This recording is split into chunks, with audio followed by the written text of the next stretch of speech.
Today, we're going to answer the question, are single-family homes a good investment? Are single-family homes a good investment even in today's economy? The short answer is yes, but it's definitely more complicated than that. By the end of this video, you're going to have a clear understanding of the advantages and drawbacks of investing in single-family homes, and also what you can do to take advantage of this segment of real estate investing. So what is it that makes single-family homes stand out as a quality investment when it comes to real estate investing? Can they be good investments in any economy? Well, as we dive into this topic, I will answer those questions by first explaining the different strategies associated with single-family homes. Next, I'm going to tell you why single-family homes are a good investment in today's economic market. And finally, I'm going to share with you the strategy I'm doing right now with single-family homes. If you are ready, let's go.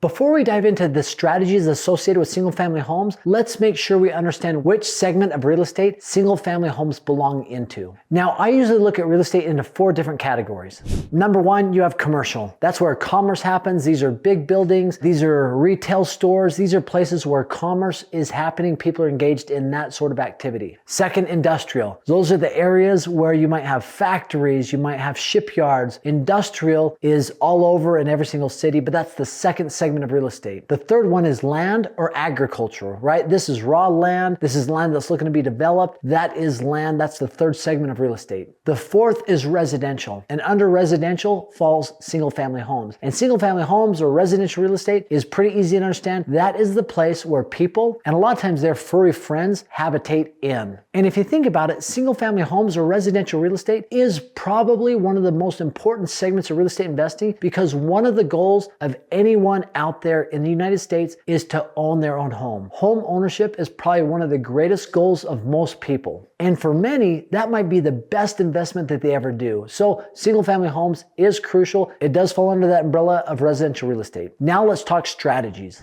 So probably the easiest one to understand, and one that most people could rattle off the top of their head, is rentals, renting out single-family homes. Now, if you own a home, and let's say you bought another home, another single-family home, you might rent that out. And whether that is a single-family home or a condo or a townhome, many times those are utilized as rental properties if it's an additional piece of property somebody owns. And that's exactly how I got started in real estate. I bought my first, maybe not single-family home, but it was a single-family condo, which probably falls under that umbrella. But I bought a condo, and it was one that was on 2 stories, and it had an unfinished basement, which I eventually ended up finishing. And then at the time I was looking to build a home, and as I started to build a home, I ended up keeping the condo and renting it out. And when I built my new home, I made sure in that home that I built a basement apartment, because my overall goal when I got started in real estate is I wanted my real estate assets to pay for the properties that I lived in. And doing that, I didn't quite accomplish that, but I came close, because I was renting out the basement apartment and I was renting out a condo, and I had a payment on the condo, payment on the home. But that income that came in from those 2 different places definitely offset the payment that I was making for the mortgage on my primary residence. So rentals are a great strategy when it comes to real estate investing, and one that most people understand inherently.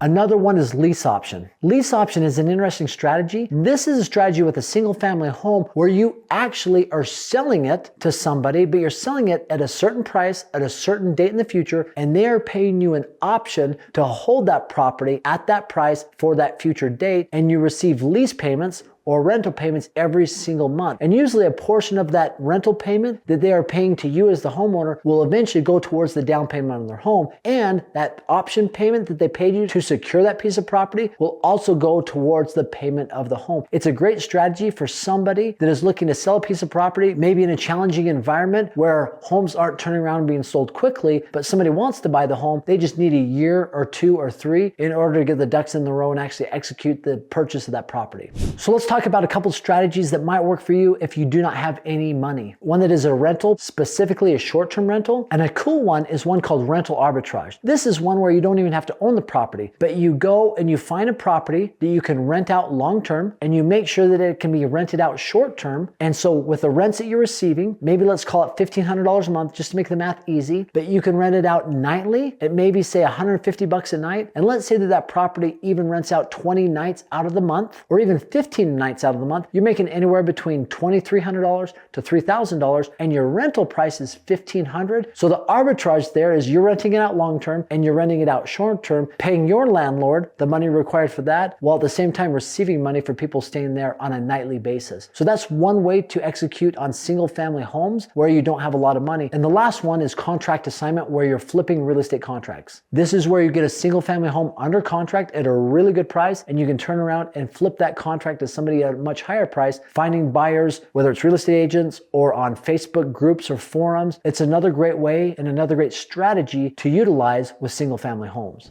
And another strategy that works really well is flipping real estate, right? You've heard that before. You've seen the shows on TV, right, about people that go and buy a piece of property, they turn around and sell it for a higher price. They might even be fixing it up. Most of the time they're fixing it up on a fix and flip. But this is a great strategy with single-family homes because people want to stay in a home, they want to buy a home. And if you can find properties at discounted prices, those are going to end up being property you can turn around and sell at a much higher price, assuming you're able to do a little bit of rehab or cosmetic work to make it look nice and make it sellable. But how do you find these deals? Well, there's a number of different ways to do it, but you can utilize real estate software, you can utilize real estate agents, you can even utilize call centers that are sending you leads to find these properties where they're asking certain questions, and then you're calling these people to try and negotiate a win-win situation where you can buy that home. You know, this was a pretty big strategy probably about 15 years ago, right after the market crashed, 2007, 2008. I had a good friend of mine that was traveling out to Cleveland and Detroit, and he was looking at these homes. Some of these homes he was picking up for $8,000 to $10,000. And obviously the government came in and they invested some money in some of these downtown areas to really boost the economy in those areas. And he was able to turn around and sell these homes at a much higher price than he bought them for. He would go in and secure maybe 10, 15, 20 homes at a time in these rundown areas. Now, they weren't the worst of the worst area, but some of them did need a little bit of work. But that's the way we're wholesaling. Our fix and flip strategy on single family homes has been a tried and true process for a long period of time. And there might be other cities out there, especially if real estate prices start to go down, where this strategy could come into play once again.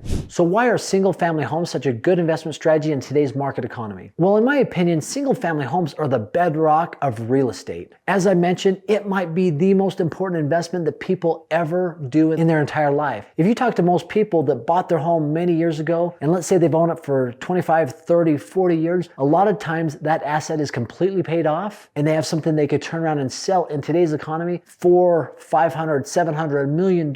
That is the most important asset. So single family homes are what most people are looking at as the main investment that they'll ever make in their entire life. And single family homes have always been something that people want to be inside of. Even if somebody can't afford a home right now, they'd way rather rent a home versus rent an apartment. If they have a yard or a garage or multiple rooms and a family room and a kitchen, something that accommodates their family a little bit better, that is something where people will always want to be versus other options out there. So the demand to live in a single family home is always great.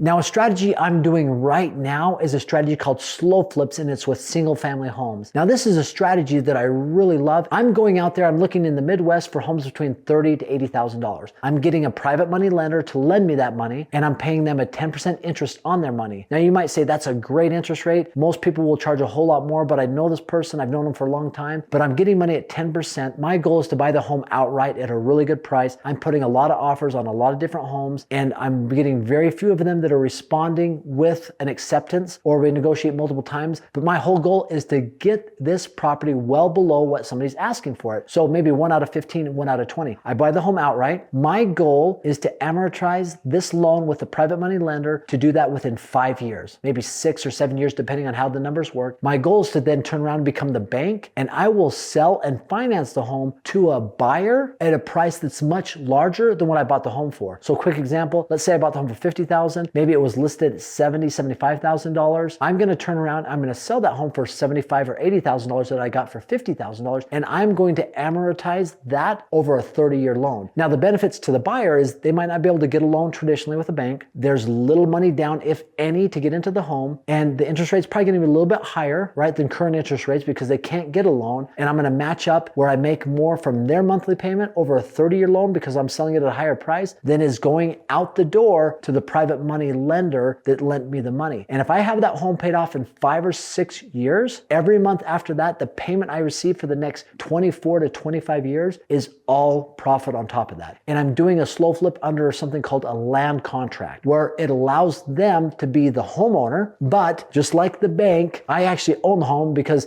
if you were to ask me if I own a home, I'd say yes. But if I stop making payments, guess who really owns the home? What's going to happen? The bank's going to come in and take my home. Same thing, but a land contract, the interesting thing about that, it allows me to evict the homeowner, the person I just sold the home to, as a tenant versus foreclose on the home. But I have none of the landlord responsibilities like maintenance, taxes, repairs, insurance, nothing of that. So slow flip is a strategy that I'm currently doing right now with single family homes. And this is why I love the single family home market. There's so many different strategies that you can do. And these are just a few things that I'm doing right now, but I'd love to hear, what are you doing with single family homes? What strategies are you engaging in? Let's engage in a dialogue. Leave a comment below and I'll respond. And just for stopping by, I've got a completely free gift for you. It's aaron'sfreetraining.com. Just click on the link below. It's a short-term rental calculator where you put in the purchase price, the income, the expenses, and it spits out to you whether it's a good deal or not. And it's 100% free, no obligation, aaron'sfreetraining.com. And once again, thanks for stopping by. Have an amazing day.